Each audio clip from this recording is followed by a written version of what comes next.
उनमें से वहां खड़ा एक आदमी रोली को देखकर उसे पहचान लेता है, क्योंकि वह उसी गांव का होता है जहां रोली की शादी हुई थी। वह जानता था कि रोली अब विधवा हो चुकी है, लेकिन रोली को उन रंगीन कपड़ों में सजा धजा देखकर वह आदमी झट से बोल देता है, अरे ये तो रोली है ना, ये यहाँ क्या कर रही है? मंगला देवी जी, आपके यहाँ विधवाओं को भी इतने सुंदर कपड़े दिए जाते हैं पहनने को? यह चीज गलत है। आपके घर में परंपराओं को माना नहीं जाता, ऐसा लग रहा है। माफ करिए, लेकिन हमें ऐसी लड़की की आवश्यकता नहीं जिसे परंपराओं की कोई समझ ही ना हो। रिश्तेदार मंगला देवी से कहने लगते हैं, आपकी नातिन को कोई समझ नहीं है, तभी यहाँ ये सब हो रहा है। और वैसे भी जो हो रहा है वो किसी तमाशे से कम नहीं है, और ऐसा तमाशा हमें अपने घर नहीं देखना है। इतना बोलकर रिश्तेदार बिना कुछ खाए पिए ही वहां से चुपचाप चले जाते हैं। मंगला देवी को इस बात पर भी बहुत गुस्सा आता है। मंगला देवी रोली का हाथ पकड़कर उसे घर से बाहर निकाल देती हैं और उससे कहती है, खबरदार, दोबारा इस हवेली के अंदर कदम जो रखा, वरना हमसे बुरा कोई नहीं होगा। तूने तो अपनी लाज शर्म खो दी है, तेरा आदमी मर गया और तू यहाँ सच संवर कर घूम रही है। तुझे होश भी है? तू क्या कर रही है? वहीं दूसरी तरफ मीरा अपनी दादी से कहती है, दादी, रोली मेरी सहेली है, ऐसा मत करो उसके साथ, मैं खुद उसे यहाँ लेकर आई थी, आप उसे घर से मत निकालो। मंगला देवी गुस्से से आग बबूला हो रही थी और उनका सारा गुस्सा मीरा पर बरस पड़ता है। वह बुरी तरह मीरा को पीटने लगती है। वहीं दूसरी ओर हवेली के बाहर खड़ी रोली मीरा की दादी से कह रही थी कि वह उन्हें माफ़ कर दे और मीरा को इस तरह न मारे, उसकी कोई गलती नहीं है। लेकिन मंगला देवी बेहद गुस्से में थी। वो रोली की एक नहीं सुनती है। वो मीरा को ले जाकर हवेली के एक बंद पड़े कमरे में ही बंद कर देती हैं और उससे कहती हैं, आज के बाद तुम जितनी गलतियां करोगी उन गलतियों पर तुम्हें ऐसी ही सज़ा मिलेगी। आज के बाद गलती करने से पहले तुम 1000 बार सोचोगी। तुम्हें हर वक्त, हर दिन और हर रात में जो लगातार मस्ती छाई रहती है ना, वो सारी मस्ती मैं एक ही बार में निकाल दूंगी। सुबह से शाम तक खाने को खाना नहीं और पीने को पानी नहीं मिलेगा तो अपने आप सुधर जाओगी। इतना बोलकर मंगला देवी मीरा के कमरे के बाहर ताला लगा देती हैं। इतनी देर में शगुन वहां आ जाती है। मंगला देवी को ऐसा करने से रोकने लगती है। मंगला देवी गुस्से में थी और वो शगुन को भी थप्पड़ मार देती है और उससे कहती है, अगर तुमने यह गेट खोला तो मैं अपनी सारी हद भूल जाऊंगी, और मेरी बात को नहीं माना अगर तुमने, तो मैं तुम्हें भी इसी लड़की के साथ यहाँ कमरे में बंद कर दूंगी। समझी? चुपचाप निकल जाओ यहाँ से। जैसे यहाँ आई थी वैसे ही वापस लौट जाओ, और याद रहे यह लड़की भूखी रहेगी। इसे ना सुबह कुछ देना है और ना शाम को। जब तक कि इसे अपने किए की गलती नहीं समझ आती तब तक ये इसी हाल में रहेगी, और जब तक ये अपने किए की माफ़ी नहीं मांग लेती तब तक इसे कुछ खाने पीने को नहीं मिलेगा। मंगला देवी की बात सुनकर शगुन बेहद घबरा जाती है। उसे रह रहकर मीरा की हालत के लिए बुरा लग रहा था। वहीं शगुन मंगला देवी के पैरों के सामने गिरकर लगातार मीरा के लिए रहम की भीख मांग रही थी, लेकिन मंगला देवी को अपने गुस्से के आगे कुछ नहीं दिखाई दे रहा था। मंगला देवी को बस इतना दिखाई दे रहा था कि मीरा और रोली की गलती की वजह से आज उसकी हवेली में आए हुए रिश्तेदार वापस चले गए, जिस वजह से मीरा का रिश्ता तय नहीं हो पाया। वहीं दूसरी तरफ शगुन, वह बेहद घबराई हुई थी और वह रोते हुए वापस अपने कमरे में चली जाती है। शगुन कमरे में जाते ही वीर सिंह से बात करती है और वीर सिंह को फोन पर ही उस दिन हुए हादसे के बारे में सारी बातें बताती है जो रोली और मीरा ने एक साथ करी थी। हालांकि मीरा की नज़रों में यह गलती नहीं थी, लेकिन फिर भी उसे उस गलती की इतनी बड़ी सजा मिली जिसके लिए उसने कभी जिंदगी में भी नहीं सोचा होगा। मीरा रोती गिड़गिड़ाती रही। वह अपनी दादी से माफ़ी भी मांगती है, लेकिन उसकी दादी को उस पर कोई भी तरस नहीं आता है। मीरा लगातार दरवाज़ा खोलने के लिए गिड़गिड़ा रही थी। उसे बेहद प्यास लगी थी। सुबह से शाम हो गई थी और अब वीर सिंह भी वहां आ जाता है। वो भागता हुआ सीधा दरवाजे के पास आता है, लेकिन वह देखता है कि दरवाजे पर ताला लगा है। तभी पीछे से मंगला देवी की आवाज़ आती है, क्या तुम ये चाबी ढूंढ रहे हो क्या? ये सुनकर वीर सिंह अपनी माँ के पास जाता है और कहता है, आपने मीरा को इसके अंदर क्यों बंद किया है?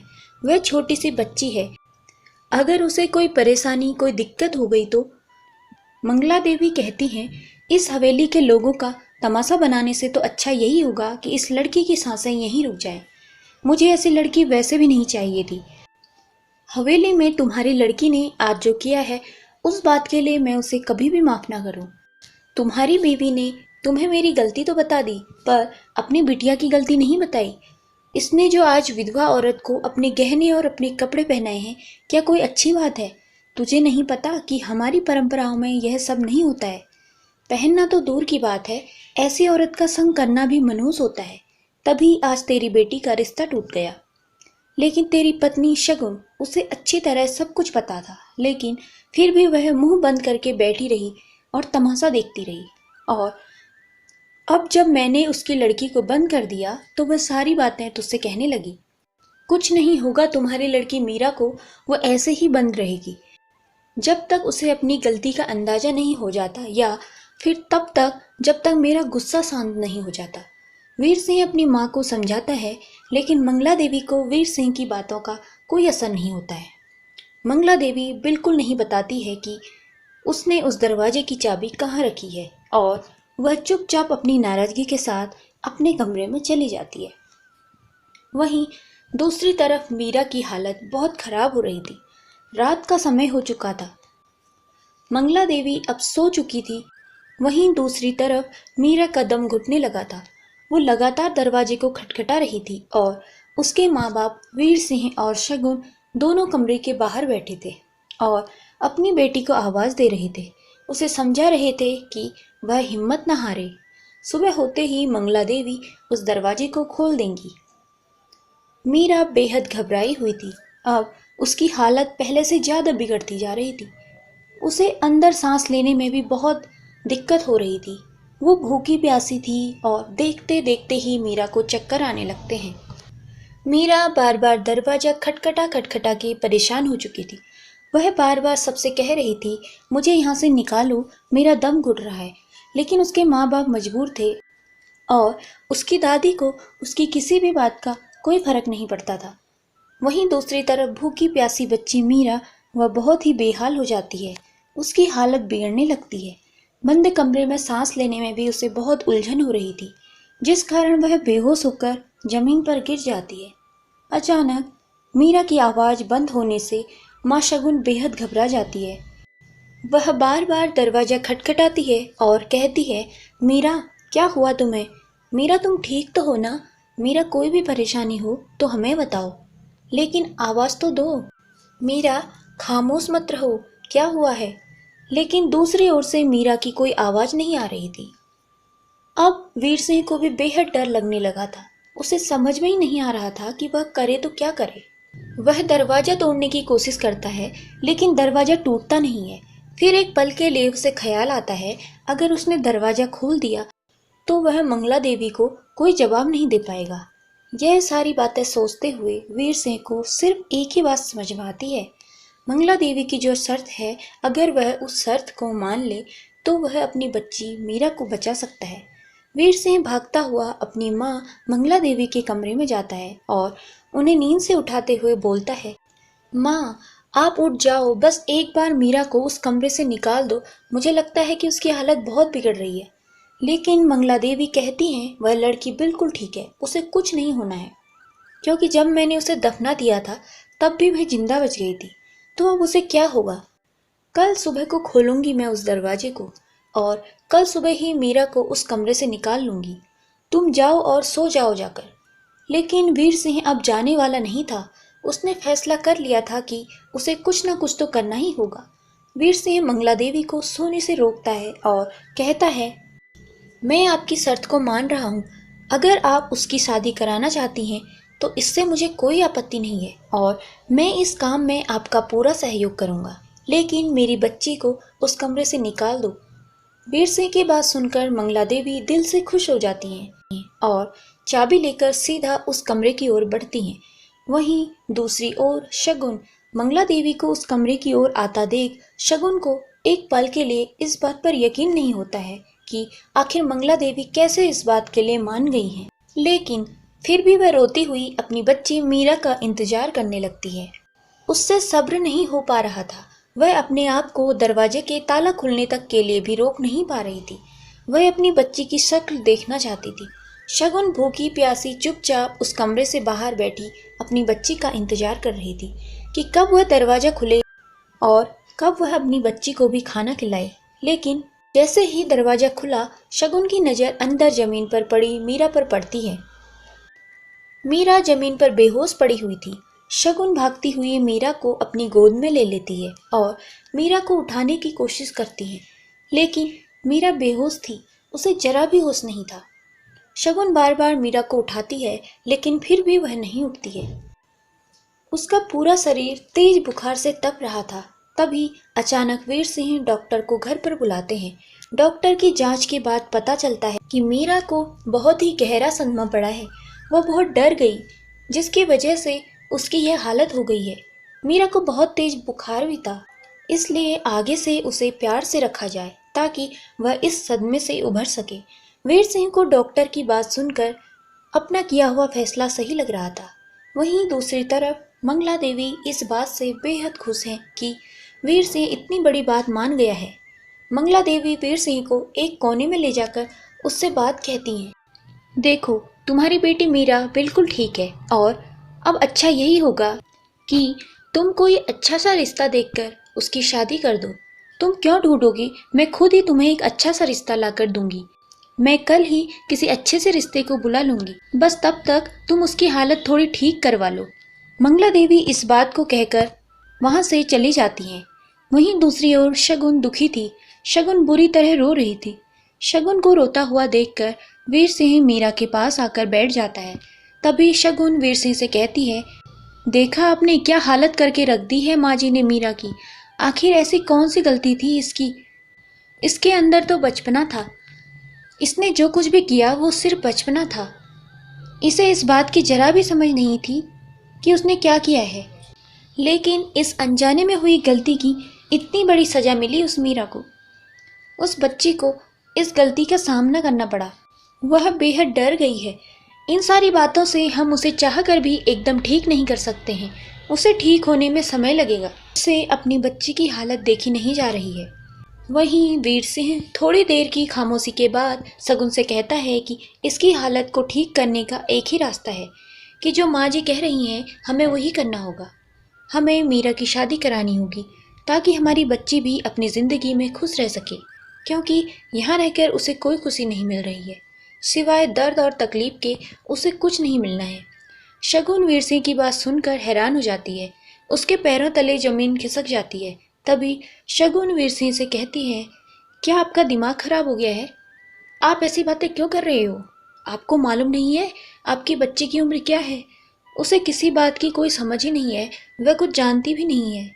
अब उसका विवाह कराने की सोच रहे हो, वह भी बाल विवाह। आप उसे इस खाई से निकालकर दूसरी खाई में धकेल रहे हैं। आप उसके जीवन को बर्बाद करने की सोच रहे हैं और आप सोच रहे हैं मैं भी आपके साथ रहूं। मैं हमेशा इस शादी के खिलाफ ही रहूंगी। मैंने आज तक आपके सभी फैसले माने हैं, लेकिन यह मैं कभी नहीं मानूंगी। मैं हमेशा इस फैसले के खिलाफ रहूंगी। आप नहीं जानते, आपने जो फैसला लिया है वह गलत है। जल्दबाजी में लिए फैसले अक्सर गलत होते हैं। अभी भी वक्त है, अपने फैसले को बदल दें, वरना ऐसा ना हो कि बाद में जो अंजाम हो वो आप भी बर्दाश्त ना कर पाओ। वीर सिंह शगुन से कहता है, अंजाम चाहे कुछ भी हो, लेकिन मैं मजबूर हूँ। मुझे यही लगता है कि मीरा का शादी कराने का फैसला बिल्कुल सही है। उसे खुश रखने का अब कोई और रास्ता नहीं है। दूसरी तरफ मंगला देवी इस बात से बेहद खुश थी कि वीर सिंह खुद इस शादी के लिए तैयार हो गया है। वहीं मंगला देवी की खुशी संभाले नहीं संभल रही थी। वहीं दूसरी तरफ वीर सिंह वह बेहद परेशान हो गया था। शगुन उसके खिलाफ हो चुकी थी, लेकिन उसे अपनी बेटी को खुश करने के लिए इससे अच्छा कोई और रास्ता दिखाई नहीं दे रहा था। वह खुद भी जानता था कि बाल विवाह सही नहीं है, लेकिन फिर भी वह अपनी माँ के आगे मजबूर था। मंगला देवी अगले ही दिन मीरा के लिए एक अच्छा रिश्ता तय करती है। रिश्ता तय होने के बाद मंगला देवी फूले नहीं समा पा रही थी। हालांकि शगुन इस बात से नाखुश थी। मंगला देवी इस बात को जानती थी कि शगुन हमेशा से ही इस बाल विवाह के खिलाफ रही है। वह खुद भी अपने विवाह के लिए तैयार नहीं थी। इसलिए मंगला देवी उनके पास जाती है और शगुन से कहती है, देखो, अच्छा यही होगा कि तुम इस विवाह के लिए अपनी बिटिया को तैयार कर लो, क्योंकि मैं उसे और इस घर में बर्दाश्त नहीं कर सकती हूँ। लेकिन तुम शादी के खिलाफ हो तो मत करो शादी। लेकिन फिर आगे मीरा की कोई बुरी हालत हो तो उसके जिम्मेदार तुम खुद होगी। और हाँ, रिश्ता बहुत अच्छा ढूंढा है मैंने। आखिर उसकी दादी जो हूँ मैं, बहुत ही पैसे वाले लोग हैं वो। और हाँ, कोई भी ऊंची नीची हरकत करने की कोशिश मत करना जिससे यह रिश्ता टूटे और मेरा नाम खराब हो। और खासकर वह गलती तो कभी मत करना जो तुमने करी थी, शादी वाले दिन शादी से भागकर। खबरदार, तुमने कुछ भी गलत करने की कोशिश की। वहीं दूसरी तरफ मंगला देवी मीरा पर अपना झूठा प्यार का दिखावा करने लगती है। मीरा जिंदगी में कभी सोच भी नहीं सकती थी कि उसकी दादी उससे इतना प्यार करेंगी। शादी का रिश्ता तय होने के बाद से तो मंगला देवी मानो मीरा पर अपनी जानें छिड़कने लगी हो, लेकिन वह एकमात्र दिखावा था। मंगला देवी रोज कहीं मीरा के लिए नए कपड़े लाती तो कहीं सजने संवरने के नए नए सामान। मंगला देवी सिर्फ और सिर्फ उसकी शादी की तैयारियां कर रही थी और मीरा, वह मासूम बच्ची, सोच रही थी कि शायद मेरी दादी अब बहुत अच्छी हो गई है और मेरे लिए नए कपड़े और सजने का सामान लाने लगी हैं। मीरा को इतनी खुशी पहले कभी नहीं हुई थी। सभी लोग उससे प्यार से बात करने लगे थे, पहले से भी ज़्यादा उसका ध्यान रखने लगे थे। मीरा को सबका इतना ज़्यादा प्यार करना किसी सपने जैसा लगने लगा था। मीरा अपनी माँ के पास जाती है और अपनी माँ से कहती है, माँ, मुझे नहीं पता आप लोगों ने दादी माँ को कैसे मनाया, लेकिन मुझे लगता है मेरे बीमार होने के बाद से दादी माँ मुझसे बहुत प्यार करने लगी है। मुझे पता नहीं था कि वह मेरे लिए इतना प्यार करती हैं और मेरे लिए इतना सब कुछ कर सकती हैं। शगुन खामोश थी। वह बस अपनी बच्ची को अपने सीने से लगा लेती है। शगुन एक माँ होते हुए भी अपनी बच्ची को उस खाई में गिरता हुआ देखकर रोक नहीं पा रही थी। वह अपनी बच्ची को बाल विवाह के लिए बचा नहीं पा रही थी।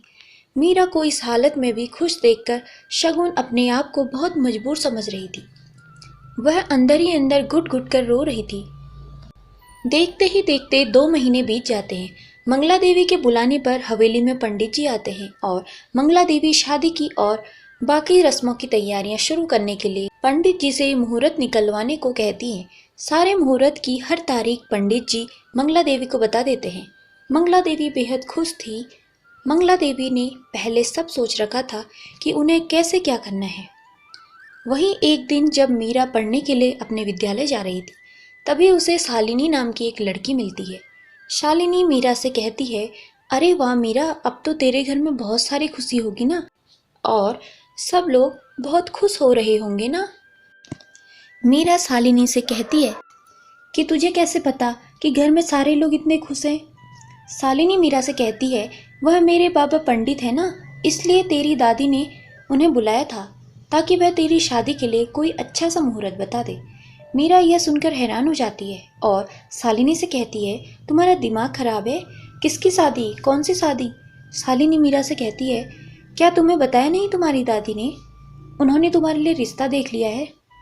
आज मेरे बाबा गए थे तुम्हारे घर पर शादी का मुहूर्त बताने और बाकी सारी रस्मों के बारे में बताने के लिए। उन्होंने मुझे बताया था। क्या तुम्हें तुम्हारी दादी ने नहीं बताया? तेरी माँ ने भी कुछ नहीं बताया तुझे? मीरा को भी यह बात पता चल जाती है। उसकी दादी उसके लिए शादी की तैयारियां कर रही है, उसके बाल विवाह की तैयारियां कर रही हैं। मीरा अंदर ही अंदर बेहद दुखी होकर रोने लगती है। वह बुरी तरह टूट जाती है और विद्यालय में जाकर वह वापस घर को लौट आती है। वहीं दूसरी ओर मीरा को विद्यालय से वापस लौट के रोता हुआ वापस हवेली आता देख मीरा की माँ शगुन मीरा से कहती है, बेटा क्या हो गया तुझे, तू क्यों रो रही है? और तुम्हें तो पढ़ने के लिए विद्यालय जाना था ना, तो तू वापस क्यों आई? मीरा गुस्से में सीधा अपनी दादी को बुलाती है। मंगला देवी मीरा की आवाज़ सुनकर नीचे उतर कर आती हैं। मीरा अपनी दादी जी से कहती है, आपको लगता है मुझे कुछ नहीं पता चलेगा?